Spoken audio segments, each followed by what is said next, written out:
Channel Shri Hariram બાપા ઓફિશિયલને subscribe કરો, like કરો અને શેર કરો જેથી આવનાર કથાના ભાગ જોઈ શકીએ સહુને જય શ્રી રામ રામ।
नमो नमः।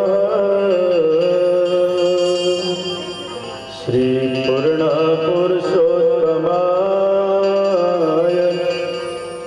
घनश्यामाय नीलकंठाय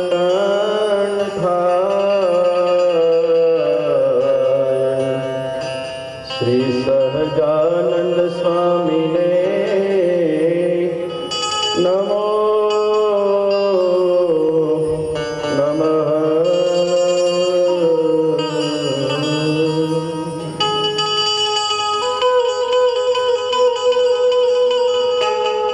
स्वामीनारायण भगवान की जय। श्री नरनारायण देव की जय।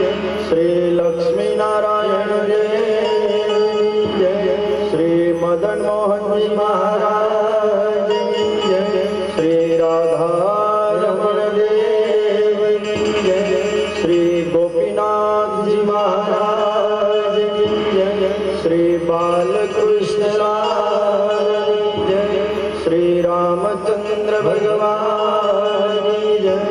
श्री विघ्न विनायक देव की जय। श्री पवन सुत हनुमान की जय। श्री जलराम बाबा की जय।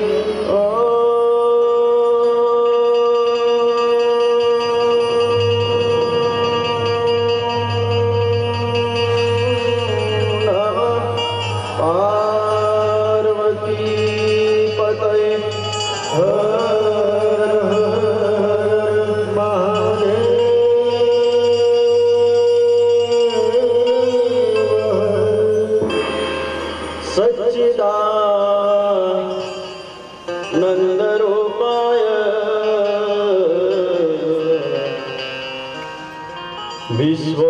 विश्वोत्पत्त्यादि हेतवे सच्चिदानंद रूपाय विश्वोत्पत्त्यादि हेतवे तापत्रय विनाशाय तापत्रय विनाशाय श्री कृष्णाय वयं नमः।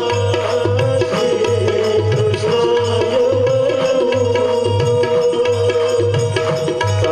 सच्चिदानंद रूपाय विश्वोत्पत्त्यादि हेतवे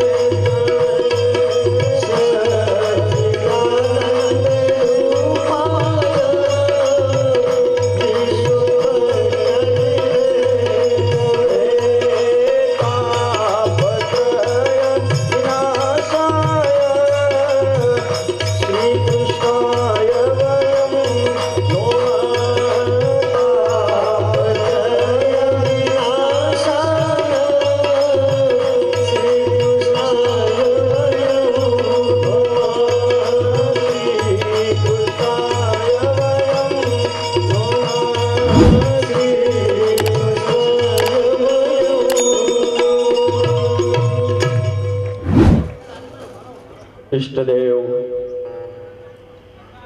પરમ કૃપાળુ સર્વાવતારી ભગવાન શ્રી સ્વામિનારાયણ મહાપ્રભુ જલારામ બાપાના સાનિધ્યમાં બેસી જલારામ બાપાનું જ એક સ્વરૂપ જેને આપણે માનીએ છીએ એવા હરિરામ બાપાનું સાનિધ્ય, પૂજ્યવર શ્રી સંતોની ઉપસ્થિતિ, મંચસ્થ બ્રહ્મદેવોની ઉપસ્થિતિ અને આપ સૌ પ્યારા ભક્તોની ઉપસ્થિતિમાં ભાગવતજીની કથાનો શુભારંભ કરવા આપણે જઈ રહ્યા છીએ.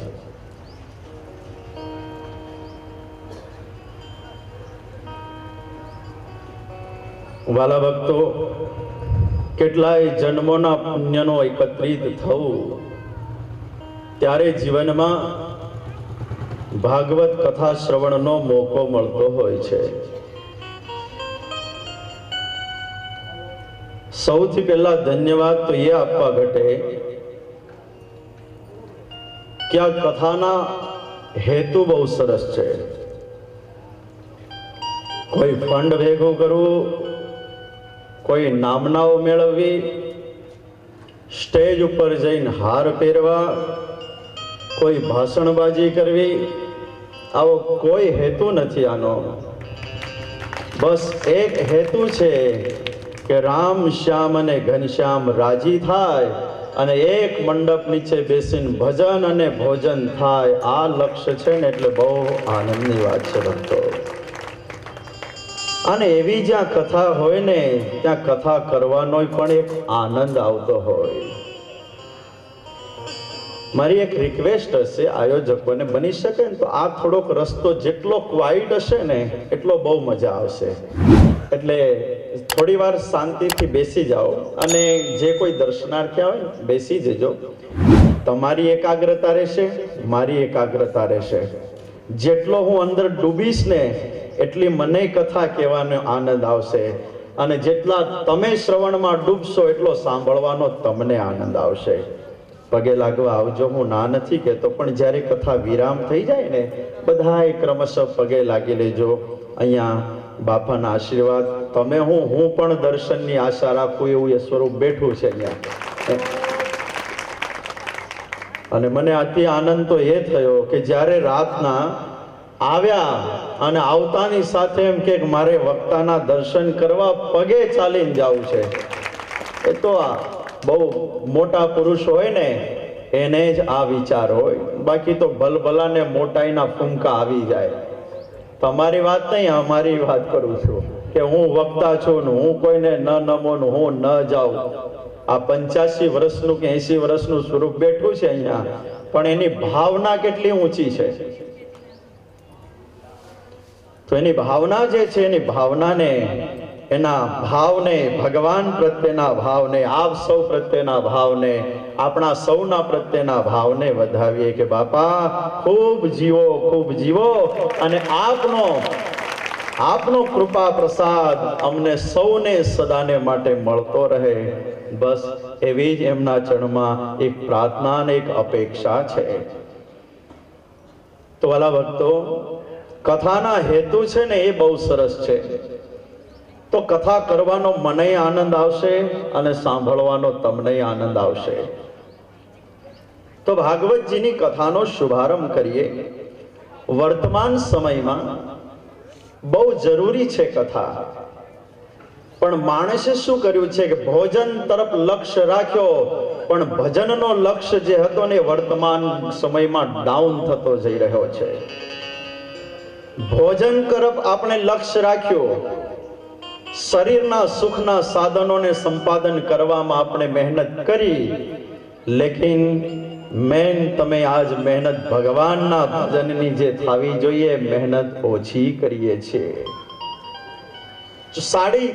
સાડી 23 કલાક કે પોણી 24 કલાક જગત અને જગતના કાર્યો આપણે કરીએ છીએ અને ઈશ્વર સ્મરણ કરવાનો થાય ત્યારે 5 મિનિટ ને 10 મિનિટમાં હંકેલો કરી અને ચાલતા થઈ જઈએ છીએ.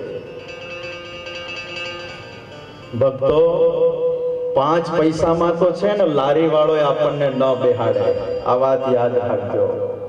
એમ ખાલી ઊભા ઊભા પગે લાગી લીધા, માળા કરીને ચરીને ઓફિસે ચાલ્યા ગયા, આ 5 પૈસા કહેવાય. અને આ 5 પૈસામાં કઈ પ્લેનમાં બેહવા મળે ખરું?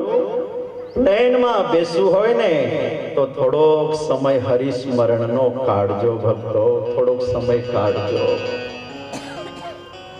આ વર્ષોથી ભારતીય સનાતન સંસ્કૃતિના સંતો અને મહાપુરુષો આપણને એમ કહી રહ્યા કે માળા કરો, માળા કરો, માળા કરો, ઈશ્વર સ્મરણ કરો. શું એમને રોગ લાગુ પડ્યો છે? આ કઈ ટેપ રેકર્ડ છે કે બટન દબાવો એટલે વાગ્યા કરે? જે અનુભવ્યું છે મહાન પુરુષોએ, એ મહાન પુરુષોને સંશોધન કરતા એમ લાગ્યો કે જે રસ્તે ચાલવાથી સાચું સુખ છે એ રસ્તો મારા સમાજના ભાઈ બહેનોને મળે અને અમારો સમાજ સુખી થાય. એટલે એમ કહેતા હોય છે કે માળા કરો, માળા કરો, મંદિરે જાઓ, ભજન કરો. કોઈ સ્વાર્થ નથી. સંતોને, મહાન પુરુષોને તમને આમ 8-8 દાડા 6-6 કલાક બેહાડી રાખી અને બીજો અંગત કોઈ સ્વાર્થ નથી કે તમને ભેગા કરીને અમારા ચેલા બનાવવા છે. આવો અર્થ ક્યારેય ન કરતા. બસ ભગવાનના તમે પ્યારા બનીને રહો, રામ શ્યામ ઘનશ્યામના બની અને ખૂબ સારું જીવન જીવીને ભજન સ્મરણ કરો ને, આટલો જ અમારો સ્વાર્થ હોય છે, બાકી કોઈ સ્વાર્થ નથી હોતો. મારા ગુરુ એમ કહેતા, જગત પ્રકાશ સ્વામી એમ કહેતા કે જે મજા પૂજારી થઈને રહેવામાં છે ને એ મજા પૂજનીય બનીને રહેવામાં નથી. પૂજારી થઈને રહેવામાં જેટલી મજા છે ને એ મજા પૂજનીય બનીને રહેવામાં મજા નથી. હાથ જોડવામાં જે મજા છે એ હાર પહેરવામાં એ મજા નથી. હારનો અર્થ શું થાય? હારનો અર્થ થાય પરાજય. હાર પહેરનારાનો હંમેશા પરાજય થાય છે. વિજય તો થતો હોય જેના મોઢામાં નામ હોય ને જે હાથ જોડીને દરેકમાં રામ દર્શન કરતો હોય, આનો વિજય છે. બાકી તો પરાજય ભલભલાના થયા છે. કરોડો પતિ હોય ને છતાંય રોડપતિ બનતા વાર નથી લાગતી.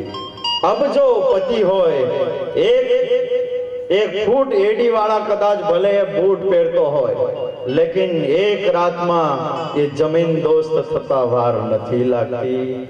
વિજય તો એનો રહ્યો, આ સંસારમાં અડીખમ તો એ ઉભો રહ્યો જે અમારા રામ શ્યામ ઘનશ્યામનો બનીને રહ્યો ને એ અડીખમ રહ્યો. બાકી તો ભલભલાની નાવડીઓ ડૂબી છે. તો આજ ભાગવતજીની કથાનો શુભારંભ કરશું આપણે. મહાન પુરુષોની ઉપસ્થિતિ છે. જગતમાં મોટામાં મોટો શબ્દ કોઈ હોય તો એનું નામ માં કહેવાય. એનું નામ માં કહેવાય. ઈશ્વર જ્યારે દરેકને એક સરખો પ્રેમ ન આપી શક્યો ત્યારે એમ કહેવાય છે ખુદ ભગવાન નારાયણ માં સ્વરૂપે બનીને આ જગતમાં આવ્યો. તો જગતમાં 3 મોટા સ્થાન, માં, બાપ અને ગુરુ. લેકિન આજ ત્રણેય સ્થાન જો કોઈમાં જોવા હોય તો હરિરામ બાપામાં આજ આપણને દર્શન થાય છે. બા અને પા. પા એટલે પપ્પા આપણે કહીએ ને, જેને ફાધર કહીએ, અને બા એટલે માં, બાપા. અને ગુરુ સ્થાન પાછું. તો આ ત્રણેય સ્થાન આજ જેનામાં દેખાય છે એની ઉપસ્થિતિ. અને હવે ભાગવતજીની કથાનો એનો અર્થ એ છે કે આપ સાણંદમાં નથી બેઠા, આ કોઈ સામાન્ય સ્થળમાં નથી બેઠા, લેકિન આજ સ્વયં ગંગાનો કિનારો છે કે જ્યાં મહાન પુરુષોની ઉપસ્થિતિ, અને એ ઉપસ્થિતિમાં આજ ગંગાના ઘાટ ઉપર કથાનો શુભારંભ થઈ રહ્યો છે. 2 ઘાટ છે. એક બાજુ હરિરામ બાપા, વચ્ચે આ નદી જઈ રહી છે, સામે કિનારે જલારામ બાપા બેઠા છે. આપણાથી મોટા ભાગ્યશાળી કોણ હોઈ શકે કે આવું પવિત્ર સ્થાન જલારામ બાપાનું સાનિધ્ય અને આવી ઉપસ્થિતિમાં જ્યારે ભાગવત કથા શ્રવણ કરવાનો મોકો મળ્યો હોય, આપ સૌના ભાગ્યને મારા પ્રણામ છે, આપ સૌના ભાગ્યને મારા લાખ લાખ વંદન છે કે આપને આવો સારો સમય મળ્યો છે. હે રામ રામ વાલા હરિભક્તો, આપ સૌને રામ રામ. કેમ છો? મજામાં છો ને? આપ સૌને જણાવતા આનંદ થાય છે. સદગુરુ ભગવાન શ્રી હરિરામ બાપા હાજર હતા પૃથ્વી પર, ત્યારે તેઓ સૌથી વધુ કથાને મહત્વ આપતા હતા. બાપાને કથાઓ સાંભળવાનું ખૂબ ગમતું. અલગ અલગ વક્તાઓને બોલાવીને કથા ખૂબ સાંભળતા, કથા સાંભળતા અને સત્સંગ ખૂબ કરતા અને કરાવતા. એમની હાજરીમાં શ્રી જલારામ બાપા સત્સંગ મંડળ અને લોહાણા સમાજ સાણંદ દ્વારા ઘણી બધી કથાઓનું આયોજન થયું. તો એ જ પરંપરાને ચાલુ રાખી શ્રીમદ ભાગવત કથાઓ, રામચરિત માનસ કથાઓ, અગાઉ થઈ ગયેલી અલગ અલગ રાજ્યોમાં જઈને જુદી જુદી કથાઓ જે આપણા યુટ્યુબ ચેનલ ઉપર નથી, એ કથાઓ આપણે યુટ્યુબ ચેનલ પર મૂકવા જઈ રહ્યા છે. તેનો લાભ લેવા માટે આપ સૌને ખૂબ ખૂબ નમ્ર વિનંતી છે. આપણી ચેનલ શ્રી હરિરામ બાપા ઓફિશિયલને લાઈક કરો, શેર કરો, સબસ્ક્રાઈબ બીજાને પણ આપ સબસ્ક્રાઈબ કરાવો, જેનાથી સત્સંગનો સૌને લાભ મળી શકે. એ જ પ્રાર્થના સાથે આપ સૌને જય શ્રી રામ, જય શ્રી કૃષ્ણ, જય જલારામ, જય સ્વામિનારાયણ, રામ રામ.